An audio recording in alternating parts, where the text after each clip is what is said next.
Okay.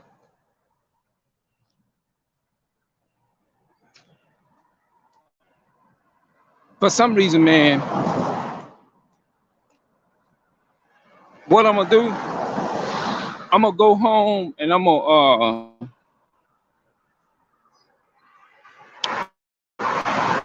go home and I'm gonna do some more pulses again.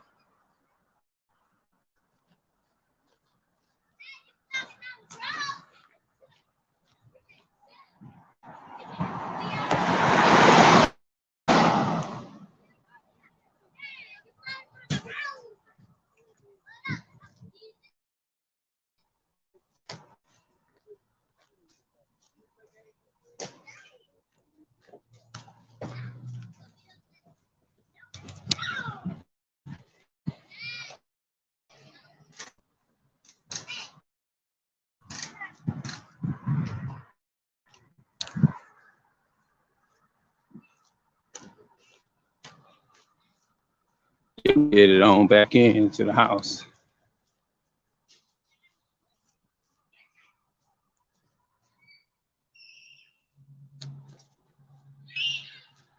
I'm not really talking about nothing serious. What I did, I turned my camera on just in case if I ran into some people in my neighborhood and we decided to get into a serious topic. That's why I turned it on. So I always try to be prepared ahead of time. Because one thing, now this phone here, it works good, but starting up these lives like this here, you have to make sure that it's showing that the mic is on and all that. You have to make sure, I have to, every time I go live now, I have to make sure that the mic is not mute. Because months ago when I would do a video, I would talk for so long. I would talk a long time and go back and try to watch the video. I was talking, but you couldn't, my mouth was moving, but you didn't know what I was saying. So it didn't make sense for me to keep the video up. So I deleted it. I said, well, let me start over. So I'm gonna have to just make sure that every time, for the most part, just check the mic just to make sure it's on.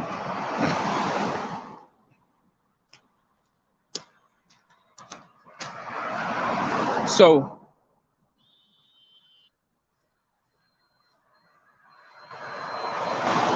yeah, so other than that right now, I was happy that I was able to talk with her sister. I didn't get a chance to get off into too much, but I had a little conversation with the sister. She said her birthday was in a few days, like I was saying in the other video earlier. She said that her birthday was about to come up, and I ain't seen her in years, because we grew up practically in the same hometown or whatever,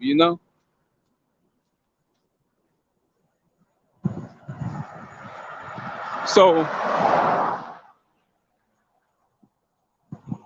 yeah. And I got into, she said that she moved from another part of Louisiana and she liked it here in this part of Louisiana better.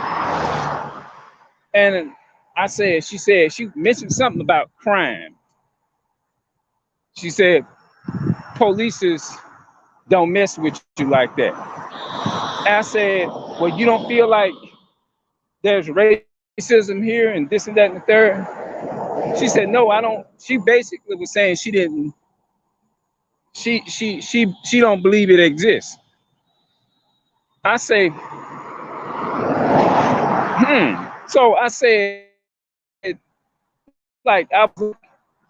well, let me ask you this here then. Do you think, I said, where did you get the name Black from? I said, do you know how you got that name? And she just looked, she kind of like she was confounded. She kind of looked at me and like she gave a look like, I can't answer that. That's what she gave. Hold on. She gave a look like, nah, I can't answer that. You got me there. And then I was trying to let her know. Now, see that? That's a slave. You know what I'm saying? Anytime we are slaves to another nation, because anytime you you got to go before another nation for everything, your water, your food, everything. What is that? Didn't the Bible says that we were gonna have to serve our enemies, which the Lord shall send against us in hunger and thirst and in nakedness and want of all things? Deuteronomy 28 and 46, didn't it? I mean, that's 48. A couple of verses before you get to 48. In verse 16, Deuteronomy 28 and 16, it said we will have to serve our enemies in want of all things, and nakedness, and clothing, and this and all of that, and want for everything. Everything that we need, we got to go to their stores. If I get hungry right now, where do I have to go? Who am I gonna go to? You can't go. I can't go up the street and say, well, this is my great granddaddy's uncles and stuff that own a store. For the most part, I'm saying. So when people think that they are free, when they think they're free, Baruch chapter 3 and verse 8 in the Apocrypha, it says, behold, we are yet this day in our captivity, and we are subject to payments, meaning we have to go. We got to go, and you got to spend money. If you get thirsty, if you get hungry, if you ain't got no money, you can't do what? How you gonna get the money? You got to go work for it. Who you working? When you work on a job, that's serving your enemy for want of everything that you need. So if anybody trying to tell me anything, they can't. If they can argue me, but they're gonna lose. They still got to get up. They can come up to me right now and go to debating or arguing with me about what I'm saying? But at the end of the day, they still got to get their ass up and go work for the same one they say it's free. Think about that. They'll turn around, sit right here and argue you, and got to go lay their ass down real early so they can get up on time and go work for the white man. Just like if any of us, myself or whatever, you serving that's a slave.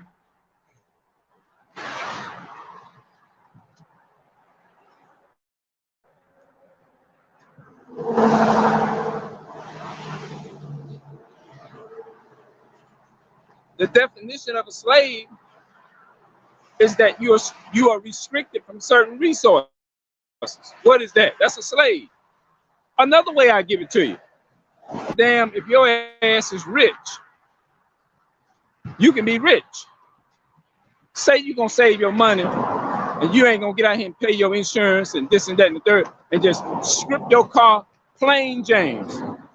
Strip your car down plain James. Take the license tag, the sticker off the window and everything, the license plate, everything, and get out here and drive on the highway and see how you gonna find out just how free your ass is. We all will find out how free we are. Everybody's saying we free.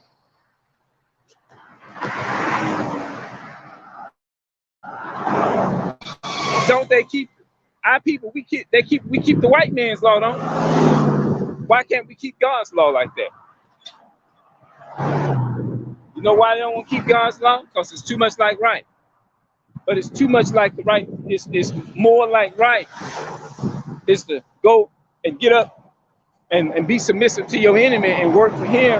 And if you don't do what your enemy say, he can get rid of you at any point in time. Bill Cosby is a perfect example. All of those people. Look at Mr. R. Kelly, of what they claim or they say he was. That ain't compared to what the white man done, how many people he done raped, and the white woman. That ain't compared to how many times them ain't nothing but some perverts and pedophiles. That ain't that's not even counting what they did. And that's a perfect example. Ain't R. Kelly Mr. R. Kelly, ain't he a rich man? Okay then. Think about it. They told that it's like what they really say is, okay, you screw up at any point in time, nigga, we can take that shit away from you anytime. Now you fuck up, we gonna take that shit, we gonna take it from you. You tell me what is that if that ain't slavery? Michael Jackson. What's the other one? Uh, who else? Michael Jackson and Mr. O.J. Simpson. Think about it. What did them so-called white folks do?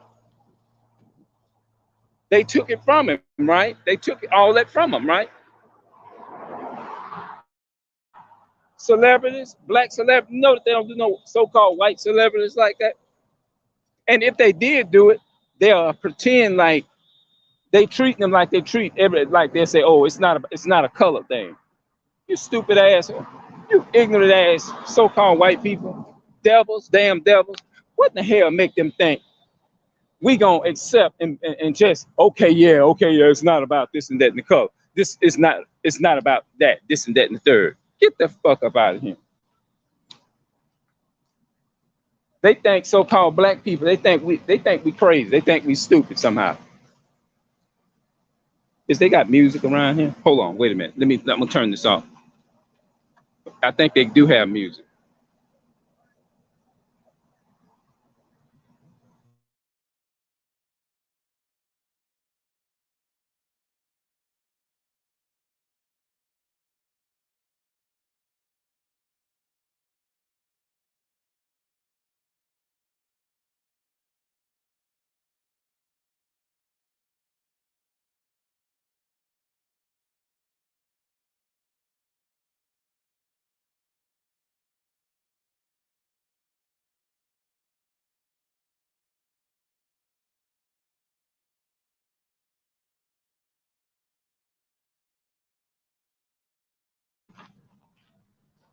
Okay, I just wanted to make sure I wasn't around no music or nothing like that, you know, because they get on you about that.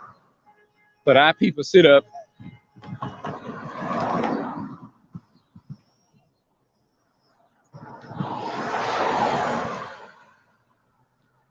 Our people sit their tails up and be like, no, we ain't enslaved. They feel like just because they ain't being fucked with or we ain't being messed with individual. Hell, that's just one person. That doesn't stop the idea that your ass living in captivity. If you're a black, I don't know I don't know what race you is watching me right now. If you a so-called black person, you can relate to this. If you anything outside of so-called black, Hispanic, and Native American people, then you ain't gonna understand. You not be able to comprehend it. You can't watch, so that means you wouldn't be able to relate to it. You know? But if you are a so-called black person, I bet you, more than likely they ain't. They ain't though. They not. So that means I will consider, if you are, I will consider that you would be of the fathers that actually put our people in slavery. You see what I'm saying? That's what I would consider, because yeah, that's what I would consider you, because it's not in your spirit to identify with what we go through, because see, it's in our DNA. It's not in their DNA. So it is in their DNA to be rich, wealthy, all of that, have everything. Even if some of our people are wealthy, that doesn't take away the fact that they're still slaves here. Because it's not about your wealth, your money and stuff. It's about the spirit. You can't change the spirit. That's like me saying, well, I don't do no crime. I never did no crime and all that kind of stuff. But it still doesn't change, whether I do it or not, it still doesn't change the spirit of my forefathers. You see what I'm saying? It still wouldn't change the spirit of my forefathers. It's not going to change the spirit. Just like we don't think alike. They may do like commit crimes and all of that. I may come up and I may not even commit a crime, but that doesn't mean that I still have the same spirit of the forefathers that I have. You see what I'm saying? The Most High goes by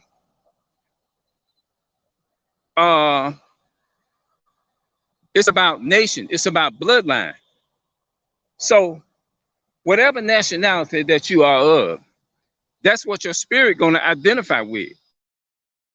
Don't every culture have a food? Let me give you an example. How do so-called white people like their food and steaks? They like it half done. Me, I like my stuff well done. I like my food well done. So do my family. We like good seasoning food, right? We love to cook it all the way through. Our main foods, macaroni cheese, fried chicken, you know, stuff like that's what greens, cornbread, stuff like that. Drinks, chips, all that type of stuff. That's what we eat. The so-called white man, they like they steaks, blood, they like blood coming out of it, right? The Filipinos, they have a certain food that they eat. You know, they have their own style of food. You have the Vietnamese, Japanese people, they have their own culture, their language, and their food, right? Just like we have our own culture, language, and food. You know? What else are we known for? For the hot sauce, like spicy stuff. I like spicy stuff. I like spicy food. We like our food well, like I said, well seasoned, well cooked. We like it moist. We love if we eat a cake, for example, we like our cakes and stuff moist, cooked. We just like good cooked food. It's got to have a taste to it. I'm just explaining so-called black and brown culture. You see what I'm saying? People of color's culture. Red beans, rice, pinto beans, smoked neck bones, smoked turkey necks, all of that so-called people of color, so-called black people. That's our diet. And it better be well done and well seasoned. That's us. We cook a steak, that steak gonna be well done. If we taste it and it don't taste right, we'll be like, it'll do. It just ain't got enough seasoning in it. Or I'll say something like, I like mine kind of a little spicy, a little bit, like the hot sauce. The people in Louisiana, we like our food. You know that a lot of our people's known for the crawfish, crabs. Hold on, wait a minute, hold on.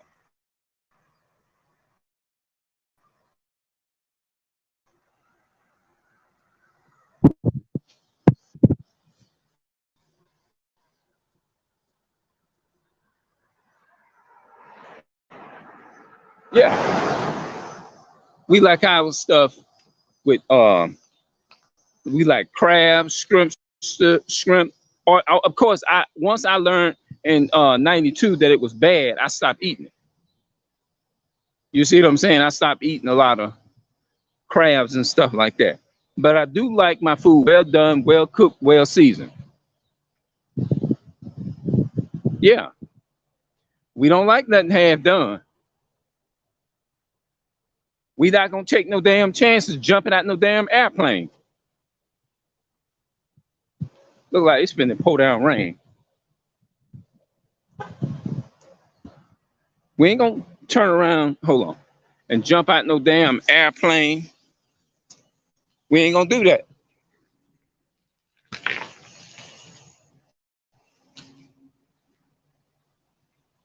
We ain't gonna jump out no goddamn airplane.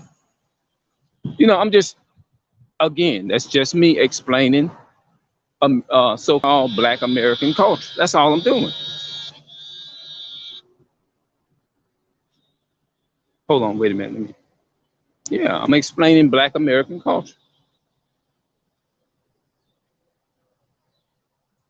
It looks like it's gonna rain out here.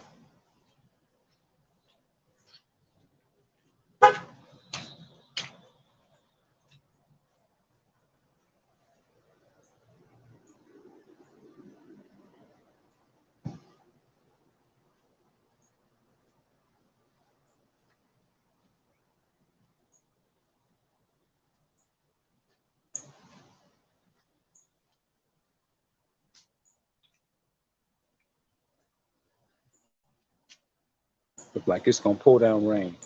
So what I'm gonna do, I'm gonna come back, y'all. I'll see y'all later. We'll talk about it some more later on.